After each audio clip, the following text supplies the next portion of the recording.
What's up guys, today I have a slightly different video for you all. Most of my videos on this channel are character build guides, but today I have my very first coherent team composition guide.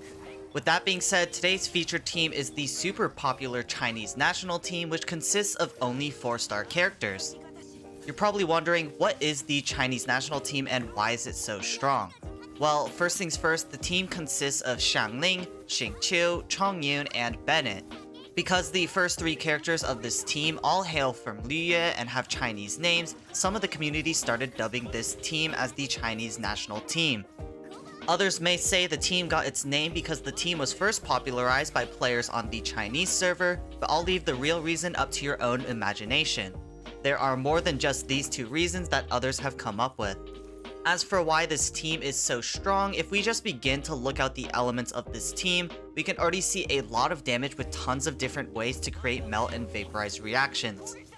Knowing this, we're able to dish out a ton of reactions within a short amount of time using the correct rotation, making this team a great option for content like Abyss, where you need to clear as fast as possible.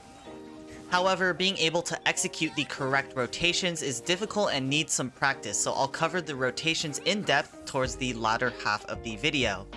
Beyond that, this team takes advantage of snapshotting attack buffs onto Xiangling's burst for huge melt and vaporize hits.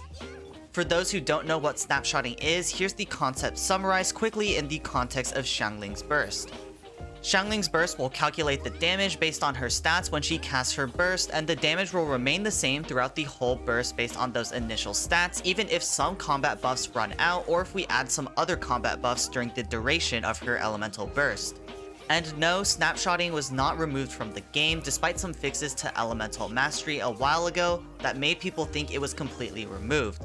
We can still snapshot these attack buffs, so ultimately the premise of this team is to use Bennett's burst and the Forset Noblesse Oblige to give a huge buff to Xiangling's burst. Building the Chinese national team is actually pretty simple. This team is pretty flexible, where the bare minimum you need built up for damage is simply just Xiangling and Xingqiu. I highly recommend building up Chongyun for damage as well, but you don't have to fully invest in him at all. You can also build Bennett for damage, especially if you opt to ignore gearing Chongyun. Unlike my character build guides, I can't go super in-depth enough to give every single option, but I'll be listing several artifact and weapon options for each character, just to make sure that players aren't left in the dust with just one option. Starting off with Xiangling, this is the character you're going to want to put the most effort into building. Not only is she going to need good crit stats, but she also needs a lot of energy recharge, considering her energy generation is very poor. Bennett definitely helps Xiangling as a pyro battery, but you're still going to want to aim for at least 200% energy recharge on Xiangling. As for her actual artifact build, it's the standard pyro DPS build. You can choose between the 4-set Crimson Witch of Flames or the 2-set Noblesse Oblige with the 2-set Crimson Witch of Flames. For artifact stats, you can take attack percent or energy recharge percent in the sand slot, pyro damage bonus in the goblet, and crit rate or crit damage in the circlet. The 3 weapon options that I want to mention for Xiangling include Skyward Spine, Favonius Lance, or Prototype Star Glitter. These are all energy recharge weapons and provide a choice for all players. There's one 5-star weapon, one 4-star gacha weapon, and one 4-star craftable weapon. You can use other weapons like Staff of Homa, Deathmatch, or Primordial Jade Wing Spear if you can get enough energy recharge in artifacts. Moving into Xingqiu, most players should already have Xingqiu built up by now, and he's geared the exact same way you'd probably expect him to be. For his artifact build, you want the 2-set Heart of Depth with the 2-set Noblesse Oblige. You can also run other combinations like the 2-set Heart of Depth with the 2-set Gladiator Finale, or simply the 2-set Noblesse with the 2-set Gladiator. Whichever gives you the best stats is the one that you want to shoot for. In the sand slot, you want attack percent or energy recharge percent, and the goblet and circlet are the standard hydro damage bonus and crit rate or crit damage respectively. Just like Xiangling, we want around 200% ER on Xingqiu, and with this in mind, our weapon options should become pretty clear. The weapons that you typically want to aim for are Skyward Blade, Sacrificial Sword, Festering Desire, or Favonius Sword. Festering Desire is technically your free-to-play weapon for those who have been around since the 1.2 update, but I know not everyone started before the 1.2 update, so if you have none of these weapons, Harbinger of Dawn is a decent weapon for Xingqiu, but keep in mind that it provides no energy recharge and its base attack is really low. Chongyun is the third character and probably the easiest to build for damage. He has a lot of different weapon options and his stat requirements are less demanding compared to Xingqiu or Xiangling. Chongyun's artifact options are either the 2-set Blizzard Strayer with the 2-set Noblesse Oblige or just the 4-set Noblesse. The one thing that I want you to note is that you need to run the 4-set Noblesse on Chongyun if you're running Bennett for DPS. When you're running the 4-set Noblesse on Chongyun, it doesn't even have to be a leveled up set, you just need the 4-set effect.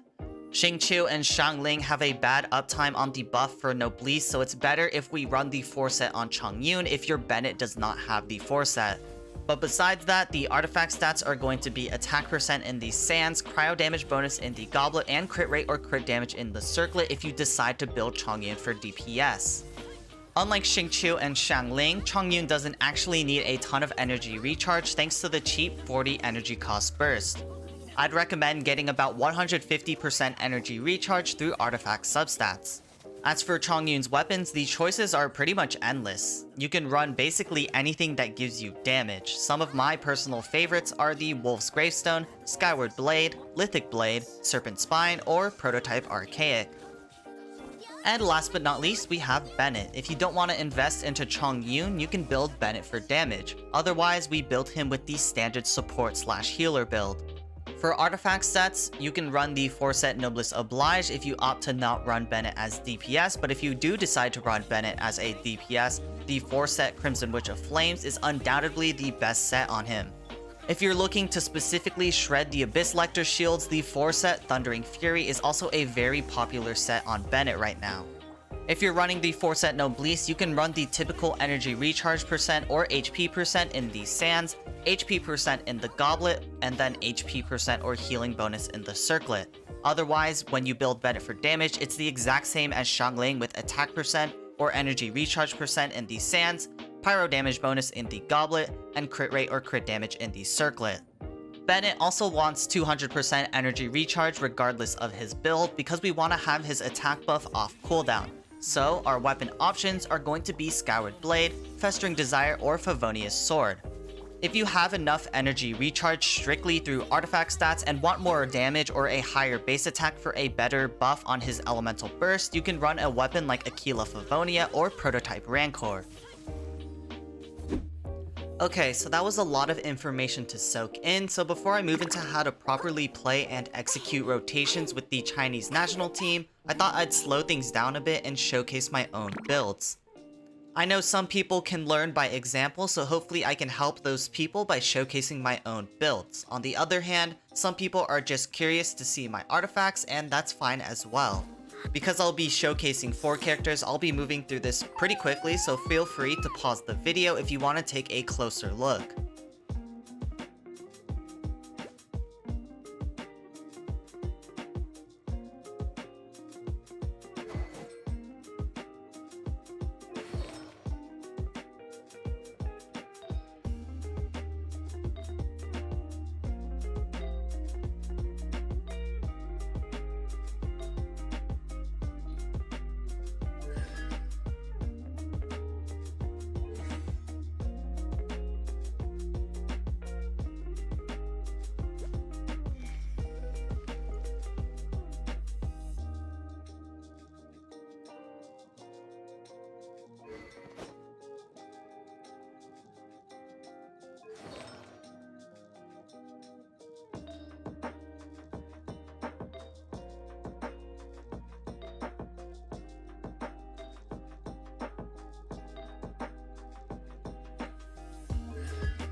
Onto your opening damage sequences / rotations. These are the most important things to master in order to get the most DPS in the shortest amount of time.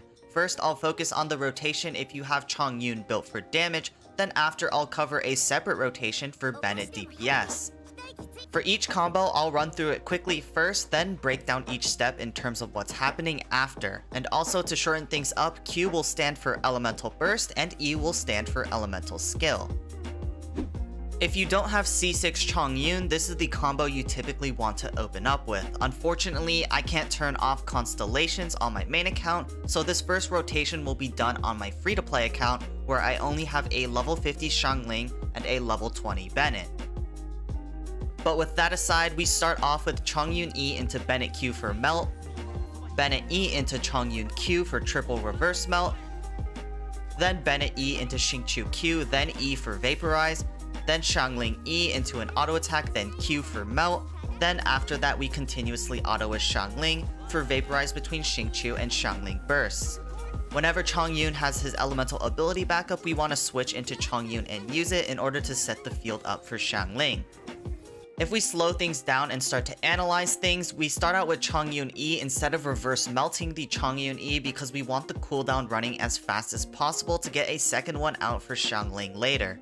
So when we apply cryo with Chongyun, we need to get rid of that cryo by melting with Bennett's burst. Then after that we E immediately with Bennett to apply pyro again, then switch to Chongyun to get a huge triple reverse melt with Chongyun's burst, which has a very large multiplier. After that, there should be no element on the enemy, so we're able to apply pyro again. Then after that, we make sure to aim away from the enemy, then Q with Xingqiu. We want to follow up the Xingqiu Q with the Vaporize using Xingqiu's E. Once you E with Xingqiu, we can switch to Xiangling, then place Guoba down and snapshot her elemental burst in Bennett's field. After that, it's all about playing around cooldowns and triggering elemental reactions. If you have C6 Chongyun, the rotation becomes slightly different compared to the previous one. Chongyun C6 makes his burst summon 4 blades, not just 3, meaning after we triple melt there will be an extra cryo application. Because of this, we have to switch a few steps around. The start is practically the same, where we open up with Chongyun E into Bennett Q for melt, then Bennett E into Chongyun Q for triple reverse melt. Switch to Xiangling to Q, then QE with Xingqiu for Vaporize. Once we Vaporize with Xingqiu, we can switch back to Xiangling, place Guoba down, and then start auto-attacking for Vaporize between Xingqiu and Xiangling. Just like last time, we want to switch into Chongyun to place his ice field down once his E cooldowns finishes. If we slow things down here, the melt with Bennett Q and triple reverse melt with Chongyun Q are exactly the same, but now to get rid of the extra cryo application from C6 Chongyun, we can immediately snapshot Xiangling's Q in the Bennett field and melt using the cryo. Because Pyronado continues to spin around, it will also apply Pyro, so after that we can back off slightly and cast Xingqiu's Q, then move back in to Vaporize using Xingqiu's E. After that, it's just the standard auto-attacking with Xiangling to abuse Xingqiu and Chongyun buffs. Last but not least, we have the rotation with Bennett as a sub DPS. In this case, Chongyun will have the 4-set Noblesse and will be opening up with 2 separate instances of Melt with Bennett. Unlike the other 2 rotations, the start is actually where most of the difference takes place. Now we start with a Chongyun E into a Bennett E for Melt, then Chongyun Q into a Bennett Q for Melt. After that, we Bennett E again into a Xingqiu Q, then E for Vaporize, and then finally we switch to Xiangling to E, auto attack, then Q. As always, after that we can continuously auto with Xiangling for Vaporize between Xingqiu and Xiangling. If we look at things in depth here, since your Bennett is built for damage, the first instance of Melt should now be doing some decent damage. Now we don't triple melt with Chongyun Q after that, and instead use the Chongyun Q to set up cryo so that Bennett can melt the cryo with his own elemental burst. After that, the enemy is cleansed of elements and we are able to apply pyro again with Bennett E to set up for the Xingqiu Q into E for Vaporize. Similar to the previous 2 rotations, make sure to back off when using Xingqiu's Q, then move back to get the Vaporize with E. Beyond those steps, it's super simple like the other rotations, you just E, auto attack, then Q with Xiangling. Make sure you snapshot the Xiangling Q into Bennett's burst before it fades away. And with that, I've covered all the rotations you want to consider when using this version of the Chinese national team. I'll quickly insert a clip of me using this team in Abyss, then I'll wrap up the video.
With that, it's about time to wrap up the video. I know there are other variations to this team which include units like Sucrose, Kaya, or even Diona.